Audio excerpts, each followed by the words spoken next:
afternoon, everyone. I'm your host, Nalini Nair, and with me is my co-host, Jose. So today on the show, we have a special guest, Ambassador of Seychelles, Mr. Selby Pillay. It's such an honor to have you, sir. We welcome you, sir. As we know that Seychelles is a beautiful nation and it's known for its tourist destination. Please tell us something more about your country. Good afternoon. It's my pleasure to be here in this group, PCTE, group of institution. It's a great honor and pleasure for me to visit here. And thank you for hosting me this afternoon. It's such an honor. So my country is in the Indian Ocean, Seychelles, Republic of Seychelles. We became independent in June 1976. And our country depends mostly on tourism as a source of foreign income. And also we have industrial tuna fishing, where we have a big tuna canning factory in Seychelles. So as a tourist country, it is extremely important that we in the Seychelles, we preserve the environment, because this is what the tourists come to do in Seychelles. They come to enjoy the beauty, as you said, and the beaches, the sea, the clean air environment. So it is, the onus is on every citizen of Seychelles to ensure that we preserve the beauty for not only now, but for posterity, meaning for future generation. Like, sir, you said that it's more based on tourism and each and everything. So, like, how COVID affected the tourism industry there? COVID last year, and even now still to a certain extent, affected Seychelles, like all the countries in the world, a lot. We had to, as you rightly said, we depend on tourism. So we had to close our international borders to international tourists. And because we depend so much on tourists to get our foreign income, so less tourists were coming, and at one point, no tourists were coming. So it affected in general our economy. But now we have picked up. We have gradually reopened the international borders since March 2021, this year, and it's picking up slowly. Mm-hmm. Seychelles has the second highest human development index after Mauritius, and it has also achieved its Millennium Development Goals as prescribed by the UN. So, what was the strategy which was implemented to achieve such goals which is prescribed by the UN? Yeah, I think even before the SDGs were started at the UN, the government which came into power since 1976 after independence, yes, until last year, so about 40 years, the government that was there, they had a strategy in place for human development. For example, in Seychelles, we have, since after independence in 1976, the government provides free education for everybody until up to university level. But of course, at some stage, it's very competitive, but it's free. We also have free health. It's been a strategy which has been there since 1976, if I may say, again, to achieve these goals, even before the SDGs were announced by the UN.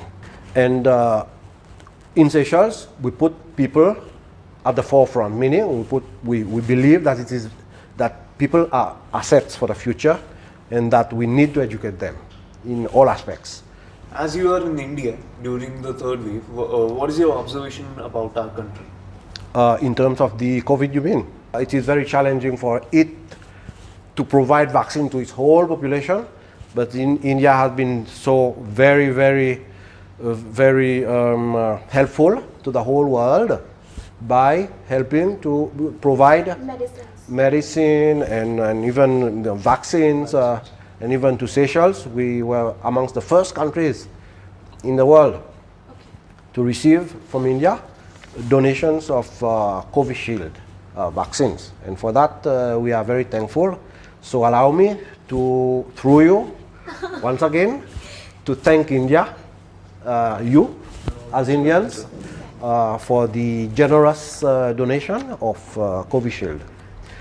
So how do you find, like, India as a nation? It's a fascinating country. Really, whoever gave India that, that trademark, Incredible India, you are really incredible.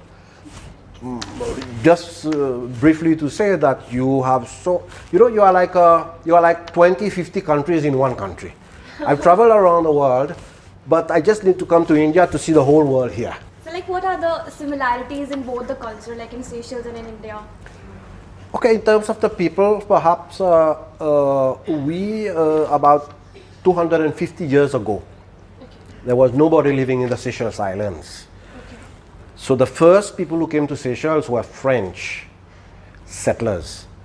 You might know that Pondicherry was part of the French heritage before. Yes, sir. So they took 5 Indians from Pondicherry, and then they took some people from African coast, the Frenchmen, and they settled in Seychelles. There were 28 people, the first settlers. 5 of them were from India. So that is the start of our relationship with India. And later on, more Indians came either through business or otherwise. They came to Seychelles and settled in Seychelles. And majority later on became British colony after being French colony. Later on, lots of people came from Tamil Nadu and Kerala. There are a lot of people, majority of people in Seychelles have an Indian heritage or Indian ancestry in it. So we hope the relations between both the countries will go a long way. I think the relationship between both countries will continue for many, many years ahead. India was one of the first countries to congratulate Seychelles after independence in 1976. And a few of your former prime ministers and even actual one have visited Seychelles. And likewise, our presidents have visited also India, many of our presidents before. We have extremely strong links culturally and historically with India, and this will continue. So we got so much information from sir. Thank you so much for being on our show. It's such an honor to interview you. Thank you, sir. I thank you too, and I wish you all the best in your studies Thank for you, your sir, on coming behalf of- exams, on and all behalf the of best to the PCTE money. family. Thank you so much. Thank you.